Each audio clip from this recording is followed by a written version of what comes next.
Hello and welcome to my Bappa series vlog 10. आजच्या दिवसाची सुरुवात मम्मीने पूर्ण रूम उलथापालथ करण्यापासून चालू केली होती. मम्मीला थोडंसं रूमचं चेंजेस करायचे होते आणि ह्या सगळ्यात आम्ही किती धिंगाणा घातला बघा. हुशार आरवनी काय केलेलं आहे जरा सांगा तुम्ही तुमच्या तोंडाने. त्यांनी इकडनं कचरा भरला आणि इकडे मम्मी कचरा गोळा करते, त्याच्यावरती त्या कचऱ्यात ओतून दिला. तशीच केअर भरणी ऍज इट इज द्यायच्या ऐवजी. हुशार ठेवा तिथं खाली.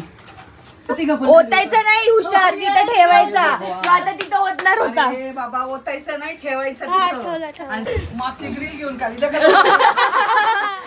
आम्ही पेट ढकलतोय. ढकलते मी, थांब जरा. मम्मी आमच्या साईडून गेल्या पुढे थांब जरा. अरे बघ, मी हलवलंय बघ. हे पोरग नाही. पाय घेऊन आलाय आता एका मागं मग एक बसा आणि मग हे करा. म्हणजे कंबर तोडायची. म्हणजे आरव लागेल ना. पाठीला पाठ तिकडे पाय लाव भिंतीला आणि भिंतीला जोर दे. भिंत खाली नको.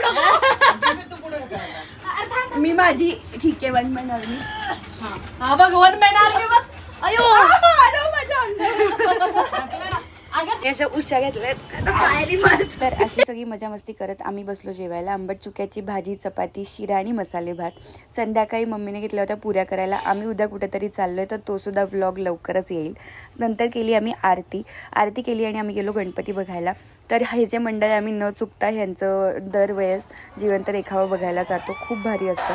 पण यावर्षी आम्ही इथे जय मल्हारचा रोल ज्यांनी केला आहे देवदत्त, आम्ही त्यांनासुद्धा भेटलो. खूप भारी वाटलं.